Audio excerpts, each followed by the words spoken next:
ಇನ್ನ release date announce ಆಗಿದೆ ಅಂತ ಅನ್ಕೊಂಡಿದ್ದೀನಿ. ಫೆಬ್ರವರಿ 13th ಪ್ಲಾನಿಂಗ್ ಇದೆ. ಓಕೆ 99% 13th ಬರ್ತೀವಿ. ಅದೇ ನೀವು ಅವಾಗಲೇ ಹೇಳ್ದಂಗೆ ಡಿಸ್ಟ್ರಿಬ್ಯೂಟ್ ವೈಸ್ ಪ್ಲಾನಿಂಗ್ ಇದೆ. ಅದಾದ್ಮೇಲೆ ಥಿಯೇಟರ್ ಸೆಟಪ್ ಪ್ಲಾನ್ ಮಾಡ್ಬಿಟ್ಟು ಓಕೆ ಆದಷ್ಟು ಬೇಗ ಬರ್ತೀವಿ. ಓಕೆ ಇವ್ರು ನನಗೆ ಖರ್ಚು ಕೊಟ್ಟಿದ್ರು. ಅಂದ್ರೆ ಏನಂತ ಹೇಳಿದ್ರೆ ಬೆಂಕಿಯಲ್ಲಿ ಇದು ಪಂಚಲ್ಲಿ ಈಗ ಹೊಡೆಯೋದಿದೆ, ಹೊಡೆದ್ರೆ ನಾನ್ ನಿಜವಾಗ್ಲೂ ಏನೋ ಆಯ್ತು ಅನ್ಕೊಳಲ್ಲ ಸರ್. ಯಾಕೆ ಅಂತ ಹೇಳಿದ್ರೆ ಅಂತಂದ್ರೆ ಇವ್ರು ಮಾಡಿದ್ದು ನೆನಪಾಯ್ತು.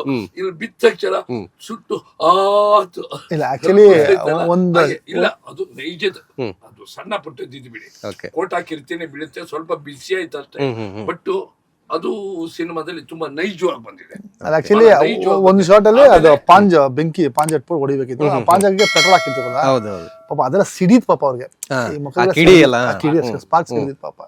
ಆಕ್ಚುಲಿ ಅದಕ್ಕಿಂತ ಆ ಒಡಕ್ಕೆ ಹಿಂದೆ ಒಂದು ಶಾರ್ಟ್ ಇದೆ, ಇವ್ರ ಮಗ್ಳಿಗೆ ಕರೆಕ್ಟ್ ನಂಗೆ ಹೊಡಿಬೇಕು. ಆಕ್ಚುಲಿ ರಕ್ಷಾಗೌಡ ಅವ್ರಿಗೆ ಹೇಳಿದ್ದೆ, ಮೇಡಮ್ ನೀವು ದೊಣ್ಣೆ ಕೊಟ್ಟಿದ್ರು ನಂಗೆ ಬಂದು ಹೊಡಿಬೇಕಿಲ್ಲ. ಮೇಡಮ್ ನೀವು ಅಡ್ಡ ಬೀಸಿ ಹಿಂಗ್ ಮೇಲಿಂದ ಬೀಸಕ್ ಹೋಗ್ಬಿಡಿ, ಒನ್ಕೆ ಒಬ್ಬ ಹತ್ರ ಬೀಸಕ್ ಹೋಗ್ಬಿಡಿ. ಓಕೆ ಸರ್ ಅಂದ್ರು. ಟೇಕ್ ನಡೀತಾ ಇದೆ. ಅದು ಆಕ್ಚುಲಿ ನಾನು ಹೊಡಿತಾ ಇರ್ತೀನಿ, ಹಿಂದೆ ಬಂದ್ಬಿಟ್ಟು ಯಾರು ಹುಡುಗಂತ ದೊಡ್ಡ ಕಿತ್ತು ಹೊಡಿಬೇಕು. ಬಂದ್ರು ಸರ್ ನಂಗೆ ಗೊತ್ತೇ ಇಲ್ಲ, ನೀವು ಒಂದೇ ಹಿಂಗ್ ಹೊಡಿತೀನಿ, ಇವ್ರು ತಿರುಗ್ತಾರೆ, ಇನ್ನೊಂದು ಹೊಡಿತೀನಿ, ಬಂದ್ ದೊಡ್ಡ ನಮ್ ಫಲ್ಟ್ ಅಂತ ಹೊಡೆದ್ರು ಸರ್. ಹಿಂಗ್ ಹೊಡಿಲ್ಲ ಸರ್, ಹಿಂಗ್ ತಗೊಂಡು ಇಲ್ಲಿ ಹೊಡೆದ್ರು ಸರ್, ಇಲ್ಲಿ ಕೂತ್ಕೊಂಡ್ಬಿಟ್ಟಿತ್ತು ಇಲ್ಲಿ ದೌಡೆಗೆ. ಹೌದು ಇಲ್ಲ ಹೌದು, ಸಾಕಷ್ಟು ಬೇರೆ ಬೇರೆ ಘಟನೆಗಳಾಗಿದೆ. ಬರೀ ಕಾಮಿಡಿನೆಲ್ಲ ಈ ತರ ಎಲ್ಲ ತುಂಬಾ ಆಗಿದೆ ಆ ತರದಲ್ಲಿ. ಇವರು ಅದೇ ರಕ್ಷಾಗೌಡ ಒಂದು ಸೀನ್ ತೀರ್ಕೊಂಡು ಮಣ್ ಮಾಡೋ ಸೀನ್ ಇರುತ್ತೆ. ಅಸಿಸ್ಟೆಂಟ್ ಕ್ಯಾಮರಾಮನ್ ಗ್ಲಾಸ್ ಎಲ್ಲ ಒರೆಸ್ತಾ ಇದ್ರು. ಆಕ್ಚುಲಿ ಅವರು ಗುಂಡಿ ಒಳಗೆ ಮಲ್ಸಿದ್ದು ಹೀರೋಯಿನ್. ಗ್ಲಾಸ್ ಒರೆಸ್ಬೇಕಾದ್ರೆ ಡೈರೆಕ್ಟ್ ಏನಂತ ಗೊತ್ತಿಲ್ಲ, ಮೇಡಮ್ ನೀವು ಎದ್ದು ಆಚೆ ಬನ್ನಿ ಅಂತ ಹೇಳಿದ್ರು. ಅವ್ರು ಪಾಪ ಎದ್ಬಿಟ್ಟು ಹಿಂಗ್ ಗ್ಲಾಸ್ ಒರೆಸ್ತಿದ್ರು, ಹಿಂಗ್ ಇಟ್ಕೊಂಡಿದ್ದ, ಪಟ್ ಅಂತ ಕೈಯಿಂದ ಜಾರ್ತು, ಕಟ್ಟ ಕೆಳಗೋಯ್ತದು. ಅವ್ರು ಗುಂಡಿ ಉಳಿದ್ರೆ ಅವ್ರ ಮಕ್ಕಕ್ಕೋ ತಲೆಗೆ ಬಿದ್ದಿರೋದು ಗ್ಲಾಸ್ ಪೀಸು. ಅಂದ್ರೆ ಕೆಲವೊಂದು ಸ್ಮಾಲ್ ಒಂದು ನಿಮಿಷ ಮುಂಚೆ ಡೈರೆಕ್ಟ್ ಹೇಳ್ದ, ಮೇಡಮ್ ಎತ್ ಕೂತ್ಕೊಂಡ್ಬಿಟ್ಟು ಒರ್ಸ್ಬಿಟ್ಟು ಕುಣಿಸ್ತೀವಿ ಅಂತ. ಗ್ಲಾಸ್ ಹಿಂಗ್ ಒರ್ಸ್ಬೇಕಾದ್ರೆ ಗ್ಲಾಸ್ ಕೈಯಿಂದ ಜಾರ್ತು ಪಾಪ. ಸ್ವಲ್ಪ ಮಿಸ್ ಆಗಿದೆ, ಚಿಕ್ಕವಾಗಿರೋದು ತುಂಬಾ ಆಗಿದೆ. ಎಲ್ಲ ಸಿನಿ ಪ್ರಿಯರಿಗೆ ನಮ್ಮ ಏನ್ ಹೇಳ್ತಾರೆ ಅಣ್ಣವ್ರು ಹೇಳ್ದಂಗೆ ದೇವರುಗಳು, ಅಭಿಮಾನಿ ದೇವರುಗಳಿಗೆ ಏನ್ ಹೇಳಕ್ ಇಷ್ಟಪಡ್ತೀರಾ ಸರ್? ಹೇಳಿ ಏನಪ್ಪಾ ಅಂತ ಹೇಳಿದ್ರೆ, ಕಡು ಕಷ್ಟದ ಬಡವರಿಗೆ ಮಗ್ಗಿ ಪುಸ್ತಕ ಒಂದು ಪಾಠ ಆಗುತ್ತೆ. ಈ ಜನರೇಷನ್, ಮುಂದಿನ ಜನರೇಷನ್ ಎಲ್ರಿಗೂ ಬೇಕಾಗಿರೋದು ಎಜುಕೇಶನ್. ಅದರ ಬಗ್ಗೆ ಬಹಳ ಒಳ್ಳೆಯ ಮಾಹಿತಿ ಇದೆ. ಮತ್ತೆ ನಮಗೇನಪ್ಪಾ ಅಂತ ಹೇಳಿದ್ರೆ, ಒಂದು ಸಿನಿಮಾ ಗೆದ್ರೆ, ನಿರ್ಮಾಪಕ ನಿರ್ದೇಶಕರು ಗೆದ್ರೆ 10 ಜನ ಕಲಾವಿದರು ಬೆಳೆಯೋದಕ್ಕೆ ಅನುಕೂಲ ಆಗುತ್ತೆ. ಅವ್ರಿಗೂ ಒಂದು ಅನುಕೂಲತೆಗಳು ಬರುತ್ತೆ. ಇದ್ರ ಮಧ್ಯದಲ್ಲಿ ಇನ್ನು ನಮ್ಮ ಭಾಷೆ ಕನ್ನಡ, ಕನ್ನಡದ ಬಗ್ಗೆ ನಾನು ಹೇಳಬೇಕು ಅಂತ ಹೇಳಿದ್ರೆ, ನಮ್ಮ ಕನ್ನಡ ಚಿತ್ರಗಳು ಇವಾಗ ವಿಶ್ವ ಮಾನ್ಯತೆಯನ್ನ ಪಡಿತಾ ಇದೆ. ಒಬ್ರು ಒಂದು ಓರಿಯನ್ ಮಾಲ್ ಹತ್ರ ಬಂದ ಕೂತ್ಕೊಂಡು ಮಾತಾಡಿದ್ರು. ದೊಡ್ಡ ದೊಡ್ಡ ಸಿನಿಮಾ ಎಲ್ಲ ಇದ್ ಮಾಡೋರು, ಡಿಸ್ಟ್ರಿಬ್ಯೂಟರೇ ಬಂದು ಮಾತಾಡ್ತಿದ್ರು ಈಗೀಗಾಗಿದೆ ಅಂತ. ಅಲ್ಲಿ ಮಾರುಕಟ್ಟೆ ಲಭ್ಯವಾಗಿದೆ. ಬೇರೆ ದೇಶದಲ್ಲೂ ಬೇರೆ ರಾಜ್ಯದಲ್ಲೂ ಬೇರೆ ಬೇರೆ ಭಾಷೆಗೆ ಹೋಗ್ತಾ ಇದೆಯಲ್ಲ, ಆದ್ರೆ ಕನ್ನಡ ಚಿತ್ರ ಬರೋದನ್ನ ನಿರೀಕ್ಷಿಸ್ತಾ ಇರ್ತಾರೆ. ಖಂಡಿತವಾಗ್ಲೂ ಈ ಚಿತ್ರ ಬೇರೆ ಭಾಷೆಗಳಿಗೆ ಹೋದಾಗ ಖಂಡಿತವಾಗ್ಲೂ ಈ ಕಂಟೆಂಟ್ ಇದೆಲ್ಲ ಎಲ್ರಿಗೂ ಇಂಟ್ರೆಸ್ಟ್ ಆಗುತ್ತೆ. ಈಗ ಪ್ಯಾನ್ ಇಂಡಿಯಾ ಅಂತ ಬಂದಿರೋದು, ಮೊದ್ಲೆಲ್ಲಿತ್ತು ಪ್ಯಾನ್ ಇಂಡಿಯಾ ನೋಡಿ. ಅದಕ್ಕೊಂದೇ ಒಂದು ಹೇಳ್ಬೇಕು ನಾವು, ಯಾಕೆ ಅಂತ ಹೇಳಿದ್ರೆ ಓಲ್ಡ್ ಈಸ್ ಗೋಲ್ಡ್ ಅಂತ ಹೇಳ್ತಾರೆ. ನಾನ್ ಗೋಲ್ಡ್ ಅಲ್ಲ, ಯಾಕೆ ಅಂತಾರೆ ಜೀವ ಐತೆ ನನಗೆ.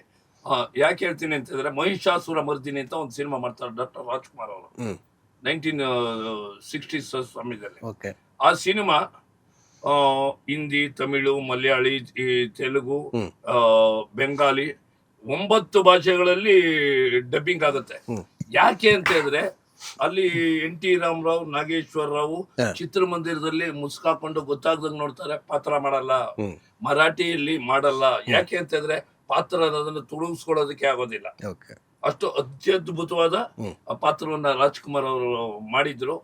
ಅವ್ರಿಗೆ ನನ್ನ ಇದ್ರಲ್ಲಿ ಏನಂತ ಹೇಳಿದ್ರೆ, ಒಬ್ಬ ಕಲಾವಿದನಾಗಿ ರಾಜ್ಕುಮಾರ್ ಅಂತವ್ರಿಗೆ ನಿಜವಾಗ್ಲೂ ಭಾರತ ರತ್ನ ಪ್ರಶಸ್ತಿ ಬರ್ಬೇಕಾಗಿತ್ತು. Okay. ಯಾಕೆಂತಂದ್ರೆ ನಾನು ಮಗ್ಗಿ ಪುಸ್ತಕದಲ್ಲಿ ಮಾಡ್ತಾ ಇದ್ರು, ಇಲ್ಲಿ ಹೇಳ್ತಾ ಇದ್ರು, ಬೇರೆ ವಿಷಯ ಇದ್ರು, ಕಂಟೆಂಟ್ ನಾನು ಇದ್ ಮಾಡಿಲ್ಲ. ಯಾಕೆಂತ ಬರ್ಬೇಕಾಗಿತ್ತು. ಯಾಕೆ ಕನ್ನಡ ಚಿತ್ರರಂಗವನ್ನ ಬೆಳೆಸ್ತವ್ರು. ಹೌದು. ಈಗಿನ ನಾವೆಲ್ಲ ಒಂದೇ ಕುಟುಂಬ ಅಂತ ಹೇಳ್ತೀವಲ್ವಾ, ಒಂದೇ ಕುಟುಂಬದವ್ರು ನಮಗೆ ಎಂಕರೇಜ್ಮೆಂಟ್ ಕೊಡ್ಬೇಕು, ಬೇರೆ ಚಿತ್ರದವ್ರಿಗೆ ನಾವು ಕೊಡ್ಬೇಕು, ಆ ಚಿತ್ರದ ನಾವು ಅವ್ರಿಗೆ ಕೊಡ್ಬೇಕು. ಆ ತರ ಹೊಂದಾಣಿಕೆ ಆಗ್ತಾ ಇಲ್ಲ ಈಗ.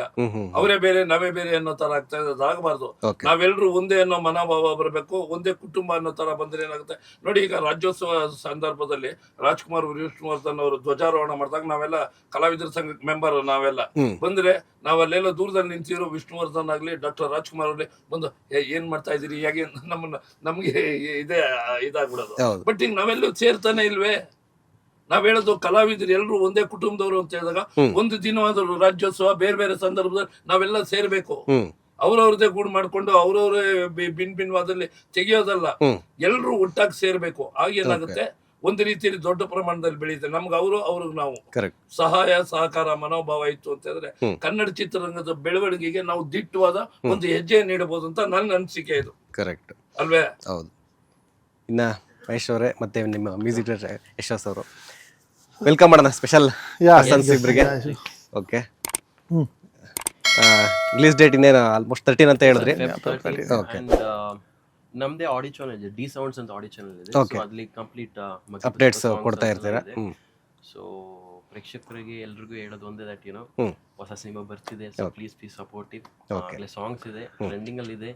ಸೊ ಇನ್ನೂ ಹೆಚ್ಚಾಗಿ ವ್ಯೂಸ್ ಮಾಡಿ, ಇನ್ನೂ ಚೆನ್ನಾಗಿ ಸಾಕಷ್ಟು ಜನಕ್ಕೆ ಶೇರ್ ಮಾಡಿ ಅಂತ ಹೇಳ್ಕೊಂತೀನಿ. ಈ 1000 ಪೋಸ್ಟರ್ಗಳನ್ನ ಅಂಟಿಸಿದ್ವಿ, 80 ಜಾತ್ರೆಗಳಿಗೆ ಹೋಗಿದ್ವಿ. ಜೊತೆಗೆ ನಮ್ಮ ಕಾಸರಗೋಡು ಸುತ್ತಮುತ್ತ ಎಲ್ಲ ನಮ್ಮ ರಂಜನ್ ಇದ್ದಾರೆ, ಅವ್ರ ಕಡೆ ಅವರ ನೇತೃತ್ವದಲ್ಲಿ ಅಲ್ಲೆಲ್ಲ ಪ್ರಚಾರ ಆಗಿದೆ. ಆತನು ಬಹಳ ಈ ಚಿಕ್ಕ ವಯಸ್ಸಲ್ಲಿ ಸರ್ಕಾರಿ ಕಾಸರಗೋಡು ಶಾಲೆ ಮಾಡಿದಾಗ ಎಲ್ರು ಜನರ ಖಂಡಿತವಾಗ್ಲು ನನ್ಗೆ ಬಂದ ಹೇಳಿದೆ, ರಮಾನಂದ್ ನೋಡಿದ್ರ ಆ ಹುಡುಗ ಏನ್ ಚೆನ್ನಾಗ್ ಮಾಡ್ಯಾನೆ ಅಂತ, ಅದ್ಭುತವಾಗಿ ಮಾಡ್ಯಾನೆ. ಸಿನಿಮಾ ನೋಡಿದಾಗ ನಾನು ಈತಿನ ಜೊತೆ ನಾನು ಆಕ್ಟ್ ಮಾಡ್ತೀನಿ ಅಂತ ಅನ್ಕೊಂಡಿರ್ಲಿಲ್ಲ. ಸಂದರ್ಭ ಬಂತು, ಬಟ್ ಅತ್ಯುತ್ತಮವಾದ ಅಭಿನಯ. ಸುಮಾರು ಜನ ನನ್ಗೆ ಹೇಳ್ತಾರೆ. ಆಮೇಲೆ ಕಾಸರಗೋಡು ಕಡೆಯಿಂದ ನನ್ಗೆ ಯಾರೋ ಬಂದ್ರು, ರಮಾನಂದ್ ಮುಗ್ಗಿ ಪುಸ್ತಕದ ಪೋಸ್ಟ್ ಅಂಟಿಸ್ಬಿಟ್ಟಿದ್ದಾರೆ. ಯಾಕೆ ಹೇಳ್ತೀನಿ ಅಂತ ಹೇಳಿದ್ರೆ ಅದು ನೋಡ್ಕೊಂಡ್ ಬಂದವ್ರು ಹೇಳಿದ್ದು, ಇವ್ರ ನೇತೃತ್ವದಲ್ಲಿ ಸಾಗಿದೆ. ಅಂದ್ರೆ ಪ್ರಮೋಷನ್ ಎಲ್ಲಾ ಕಡೆ ಸಾಕ್ತಾ ಇದೆ. ಯಾಕೆ ನಿಮ್ ಕಡೆಯಿಂದ ಈಗ ಬಾಸ್ ಕಡೆಯಿಂದ ಬಂತು ಅಂತ ಹೇಳಿದ್ರೆ ಖಂಡಿತವಾಗ್ಲೂ ಎಲ್ಲಾರು ಪಾಸ್. ಓಕೆ, ಸೊ ಇಷ್ಟೊಂದು ಹೇಳ್ತಾ ಇದ್ರೆ ಅಂದ್ರೆ ಇನ್ನ ಯಾವ ತರ ಮಾಡಿರ್ತಾರೆ ಅಂತ ಅವ್ರನ್ನೇ ಮಾತಾಡ್ಸೋಣ. ಲೇಟೆಸ್ಟ್ ಹಾಗೂ ಇಂಟ್ರೆಸ್ಟಿಂಗ್ ಸುದ್ದಿಗಳಿಗಾಗಿ ಬಾಸ್ ಟಿವಿ ಕನ್ನಡ ಚಾನೆಲ್ನ ಸಬ್ಸ್ಕ್ರೈಬ್ ಮಾಡಿ, ಹಾಗೆಯೇ ಬೆಲ್ ಐಕಾನ್ ಪ್ರೆಸ್ ಮಾಡಿ. ಇದರ ಜೊತೆಗೆ ಫೇಸ್ಬುಕ್, ಇನ್ಸ್ಟಾಗ್ರಾಮ್, ಎಕ್ಸ್ ನಲ್ಲೂ ಮಿಸ್ ಮಾಡದೆ ಫಾಲೋ ಮಾಡಿ.